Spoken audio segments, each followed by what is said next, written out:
Hello guys, this is the first video in my course about the usage of language models in medicine or medical information, in medical analytics or something close to this. So why am I telling you this? Because I'm a doctor and I'm medical analytic and I'm using medical information a lot, and also I'm using language models a lot now. So they may be useful for different purposes, and in this course I will tell you all of these things that I've learned during the usage it by myself. So first things first, I think I should explain to you what actually language models do. So how do they work? how they write what they write, how they behave like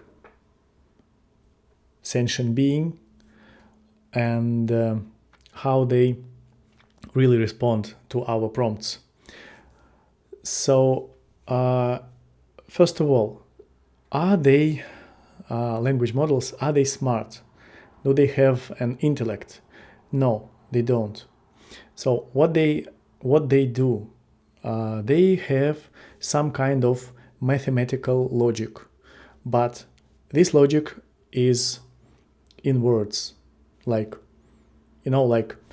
after 1 goes 2, after 2 goes 3, etc., etc. But we also have such things in the language, in all languages.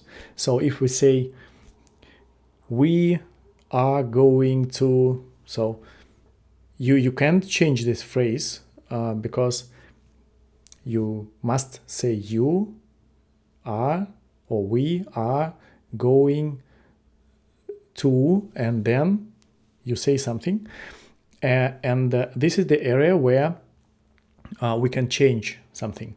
But this main phrase, the beginning of this, is a stable phrase, and the language consists of such things, a lot of things, and when language model is being educated or studying or something, when it is trained, I think it's the best word here. So when a language model is being trained, it's being trained on a vast amount of texts, and finally it gets some as big as 200 billions parameters. So this means literally that you have like 200 billions connections between something, mostly words. So and 200 billion is the size of GPT 3.0. So it is a relatively old and relatively small language model. Now OpenAI doesn't tell us how big their models are now, but probably it is around 450 billion parameters, at least, maybe even more. So this size of language model is called large language model, or LLM, large language model, and it almost has no problems now with explaining anything to us, with writing any texts we want, and doing all we need in our routine practice. In fact, saving huge amounts of our time.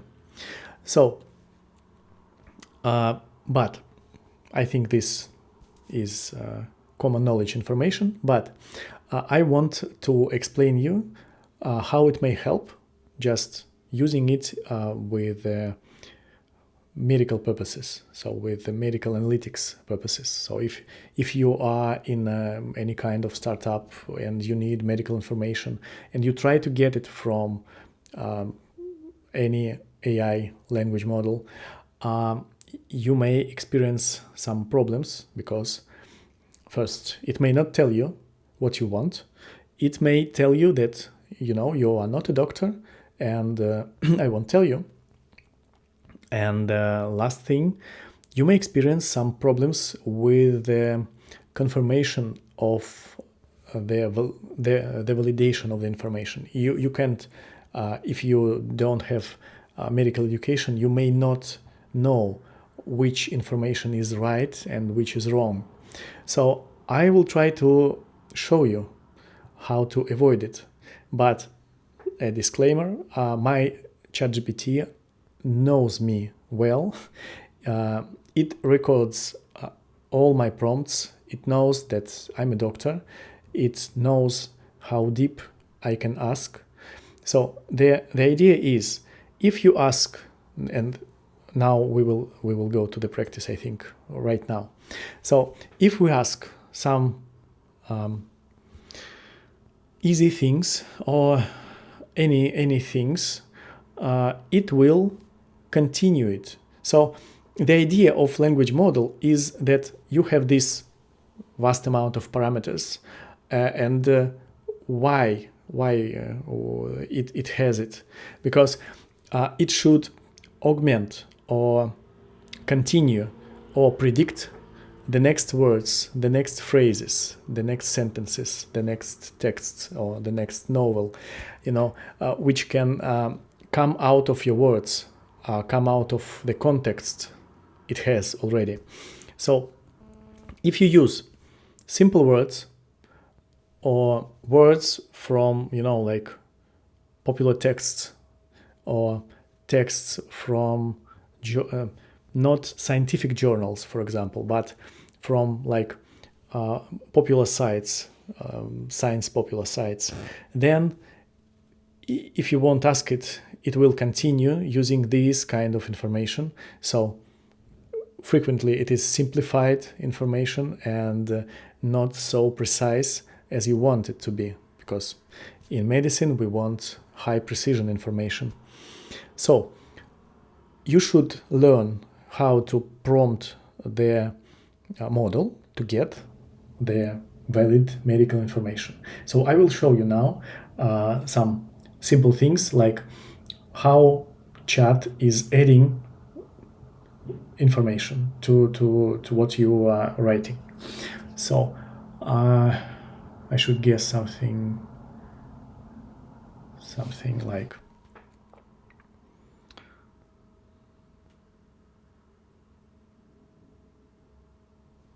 for example, I know, like the movie name. Maybe it will guess it, maybe it will guess something else. We'll see now. Let's see, I know, and what will it show us? So I'm using standard thinking model. Okay.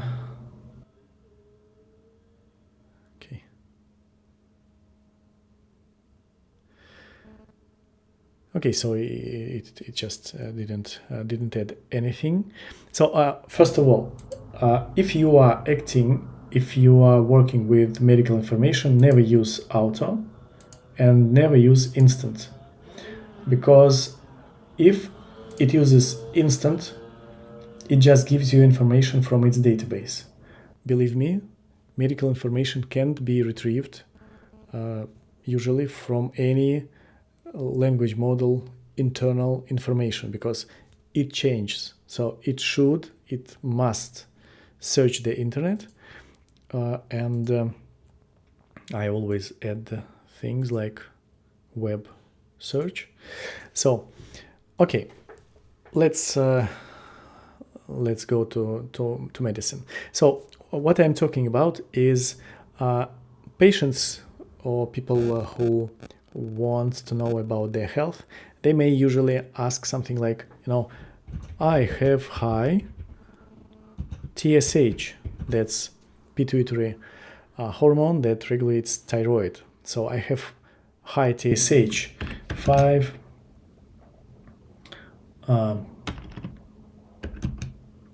of something. Let's not write it. So what should I do?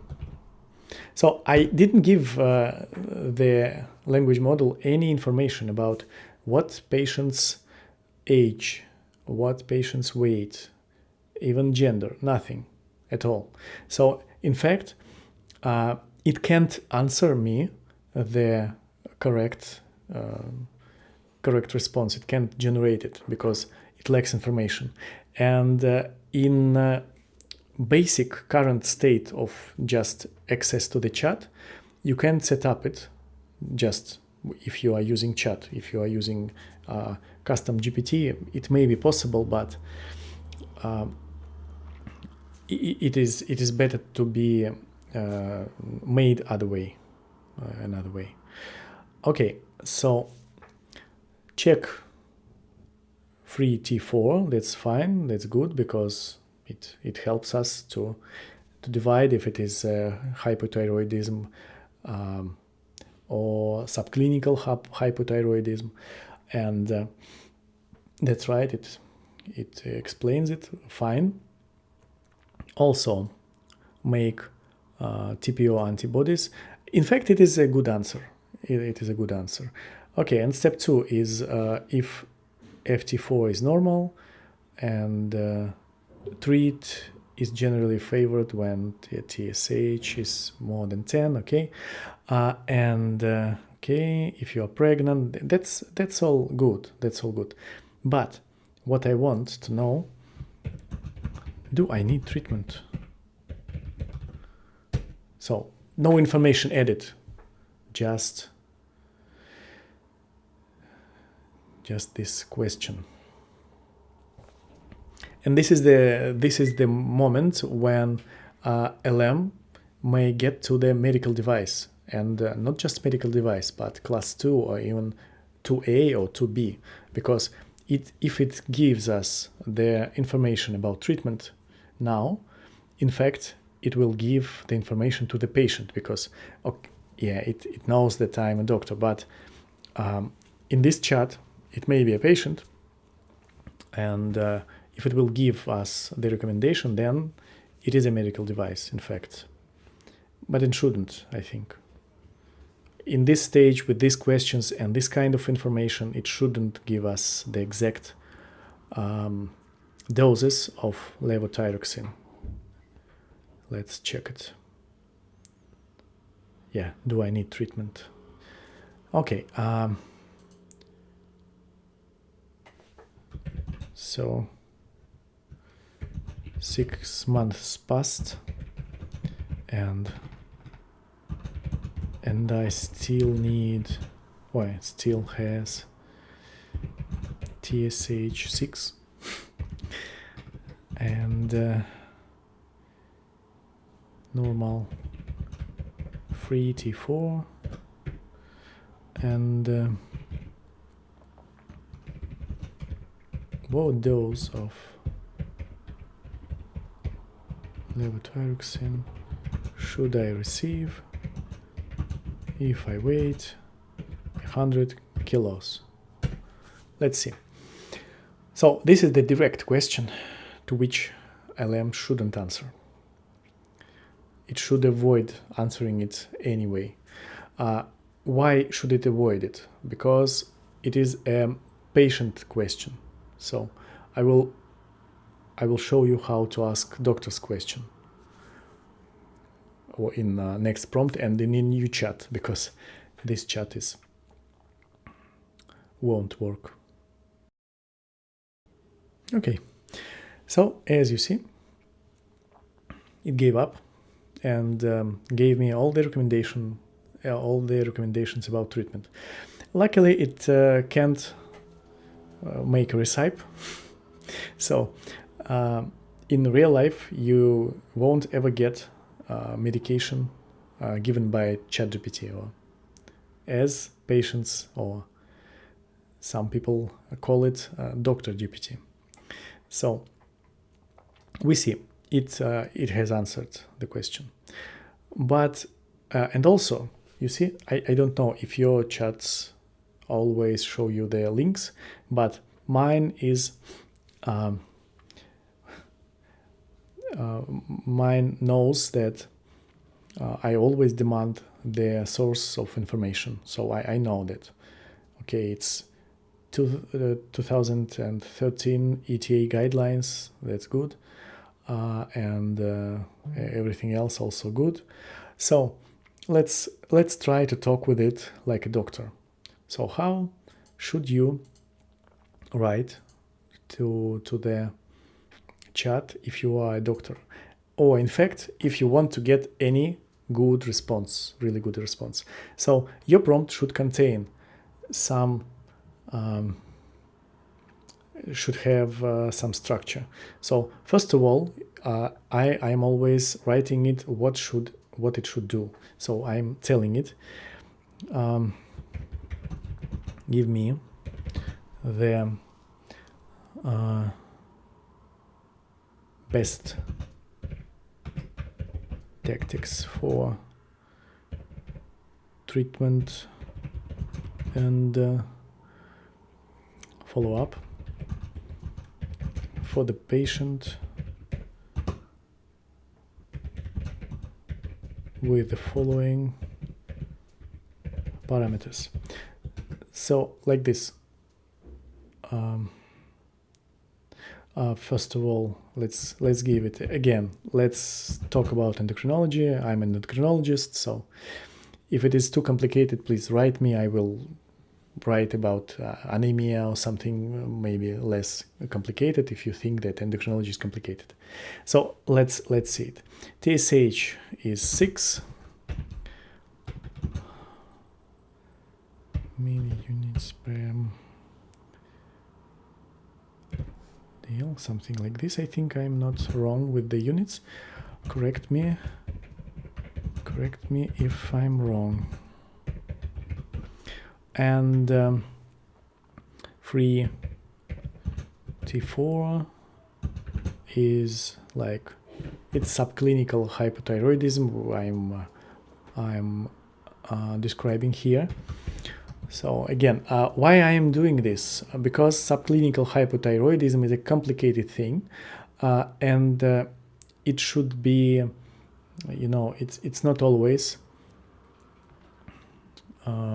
It doesn't have always only one way. So it should explain much more than just like in iron deficient anemia, when it says just supplement the iron and that's it. Free T4 is 13 picomole per liter, I think, and gender is female, weight is 100 kilograms. So it's just as we are calculating the dose with the weight, we should. I am choosing some easy figures because I'm a doctor and I can't really calculate well in my head. So 100 is pretty well to calculate. Free T4, gender is female, weight is, and age is 66 years old. And in the end, I could write it at the top, at the beginning, but I want it to be logical for the language model, because if I write it in the beginning, it will break the logic, I think, because now it is written that give me the tactics for the patient with the parameters. And if I've added here, like, give me the best tactics for treatment and follow-up based on the guidelines, peer-reviewed articles, etc., for patient with the following parameters,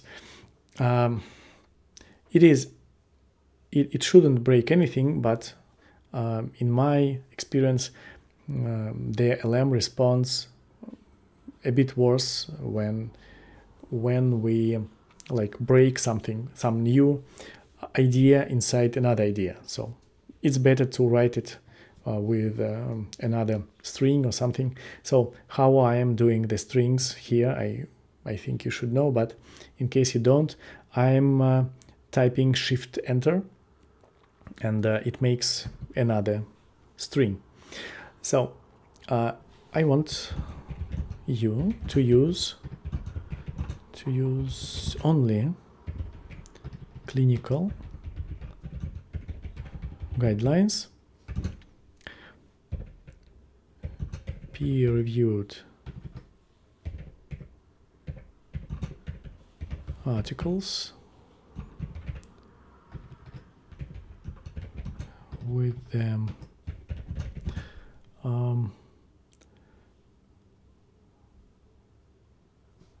with the quality of studies not less than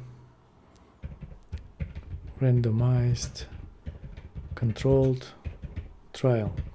So it is when you have one group of patients which has treatment and another group of patients that has placebo. Not they have treatment, they think it is treatment, but it is in fact placebo. So this is called controlled trial. So when you have another group, and it is randomized because we in fact don't know which patient is in which group. So this is a good protocol for the trials, and this is a good starting point. So you shouldn't get the articles for this theme in medicine that is lower than this randomized controlled trial. In some cases, in oncology, in some rare cases, you may use lower quality of articles. For example, in some cases, you may use something like case control studies or cohort studies or something. It is possible when we are thinking about some kind of environment influence or something like this. So in this case, it should be randomized controlled trial. So I think that's it. And also I can ask, and also write me what evidence quality we have for every phrase. So it's a pretty complicated thing to do for a human, but it shouldn't be too complicated for a language model, especially for a large language model. So let's wait a bit.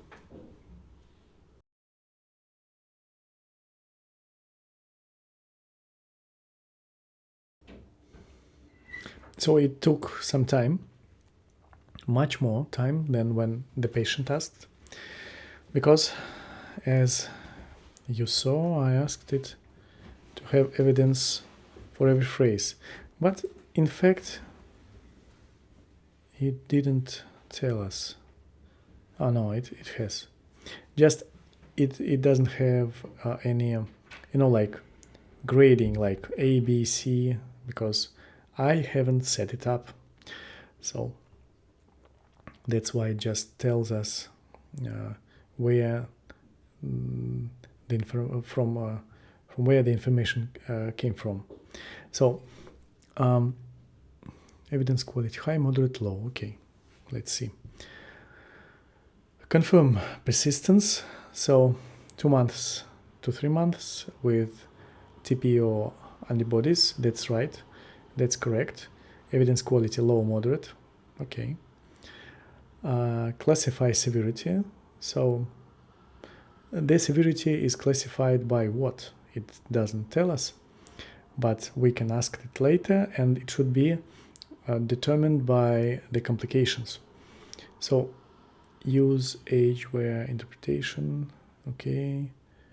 If persists follow untreated patient monitoring schedule. Okay, treatment decision. Don't expect meaningful improvement in general quality of life of steroid-related symptoms from levothyroxine in subclinical populations. Evidence high. So the evidence shows that we shouldn't treat such patients at all now. In all the patients, did not provide apparent symptomatic benefits with placebo high. So we shouldn't treat the patient second time. Very old patients do not improve high cardiovascular outcomes. This is the new theme that should be. We have a new article in 2025 which says that we should use the hypothyroidism as a cardiovascular factor so which worsens the prognosis. Okay. Routine thyroid hormone therapy is generally not recommended for most non-pregnant adults. Okay. Okay. If you decide to do a therapeutic trial, how to treat and how to stop. So I think it gives pretty good answer. If not treated, repeat, escalate. If treated. Okay. So I think it's pretty good. But we may need something more. You may say, "Whoa, it's too long. It should be it should be shorter. Can't you tell us? Just tell me how to treat this patient. I am such a doctor. I don't want to read a lot. So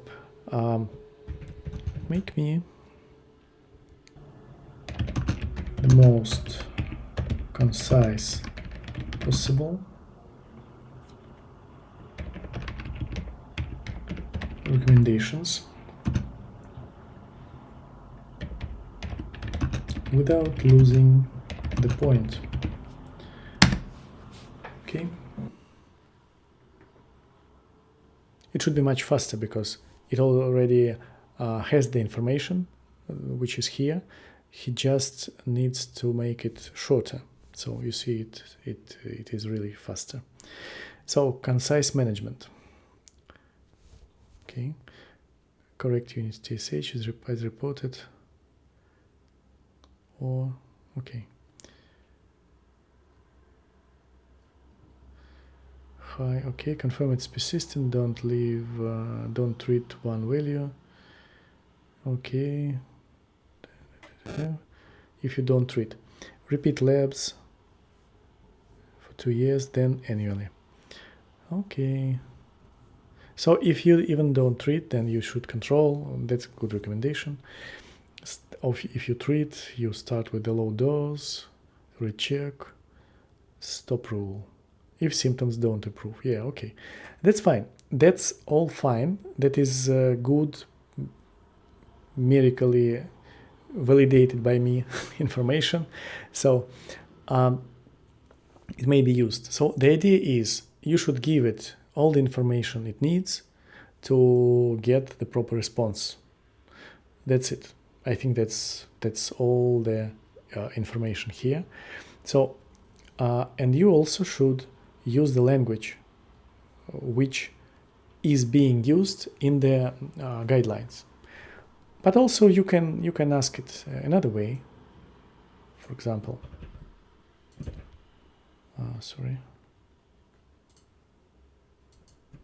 like this. So let's be less intelligent here. You mean the best tactics for treatment and follow-up for the patients with the following parameters.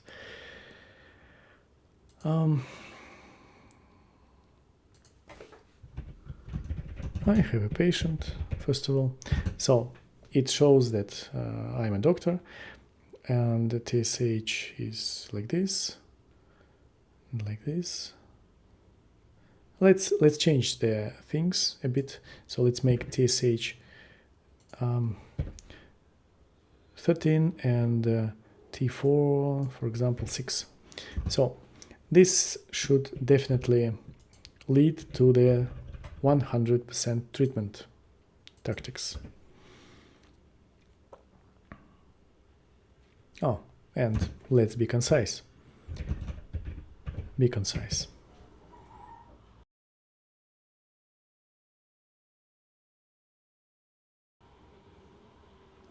Okay, so it has the answer, and it is not so concise, but it used the table, which is good. So treatment with levotiraxine and titrate to normalize TSH. Recommendations, what to do. So start with TSH. Okay, choose start low, titrate in small steps, check TSH, standardize administration, keep the same. Okay.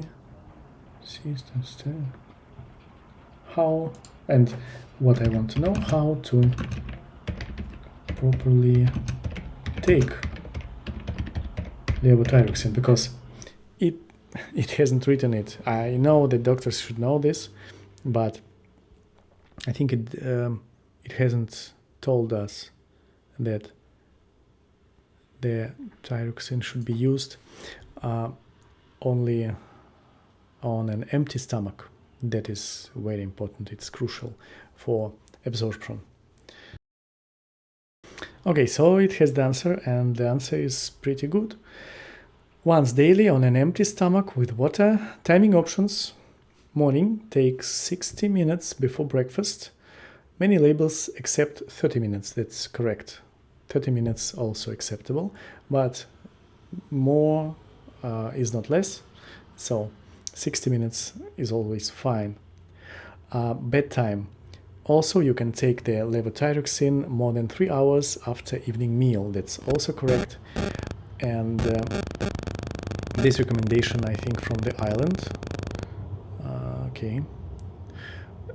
Minimal separation from any food is 30 minutes, but 60 minutes is preferred for best consistency. Okay, that's good. That's good. Also, it understood well what I was asking. You can try the same thing on your ChatGPT. Just to try, I will paste these prompts, so you won't have to, type the same. You will just copy paste in your ChatGPT, and you will see if it will answer you the same. And please comment me if won't. Then I will know that my ChatGPT is pretty good at my demands already. So if yours won't work like mine. But don't forget to use thinking model again and standard thinking time. We may use extended, but it takes more resources, and in fact this task doesn't require so much resources. So what I want you to say from this introduction into introductive video, that you should, to use language model, you should speak the same language of the information you want to get. So like if you want something medical, then you should find something like, we can maybe ask the ChatGPT even to create me a proper prompt from the doctor asking ChatGPT questions about his or her patients. Give me the template. Let's see. Okay, so you see, it just generated the information it wants to know about the patient to give the doctor proper answer. That's good. That's totally good. You can upload any data to it. For example, data from the gadgets.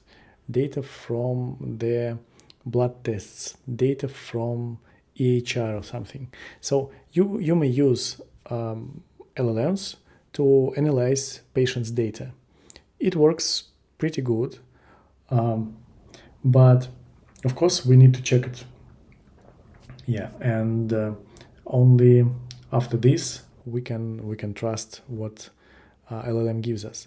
But it is solvable problems, because we usually use, for medical information, we use some scripts that gather data in the way it is necessary, it is required, and then it is being given to the LLM just for creating something like some form of report or something.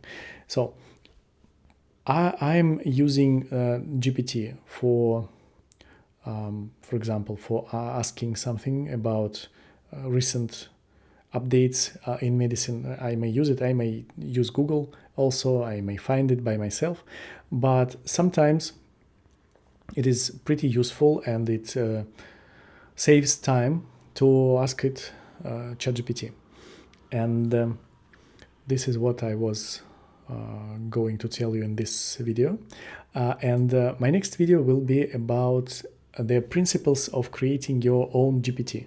So as you see, now it gives us information in the way it sees it. So it just, oh, I'll make it like this, like table, or I'll make it like something else. But you can ask the form of the information. For example, give me the table for this data, and it will create the table.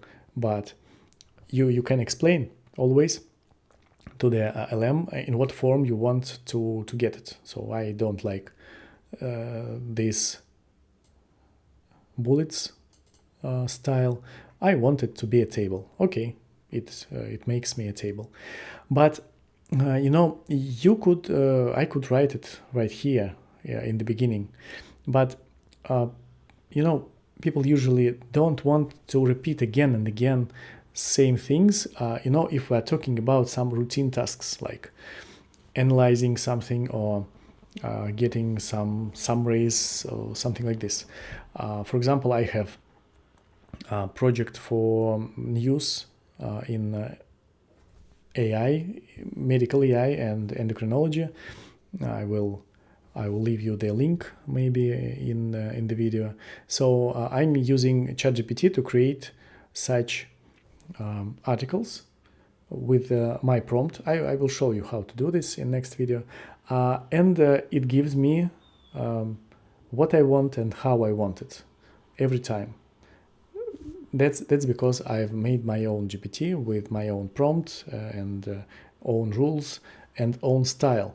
So in several future videos, I will tell you how to create GPT for news, for posts, articles, for anything that can be created, and for everything that can be a routine task. So thank you very much. I hope you enjoyed the video. I'm not rushing information. That's because this is the idea. I didn't want to be too fast. So if you have comments, if you want to improve something in me or in the information, or you want to know something specific about medical AI, medicine and AI, it's something like this, just write me, just comment me, and I will tell you much more. And for now, thank you very much, and bye bye.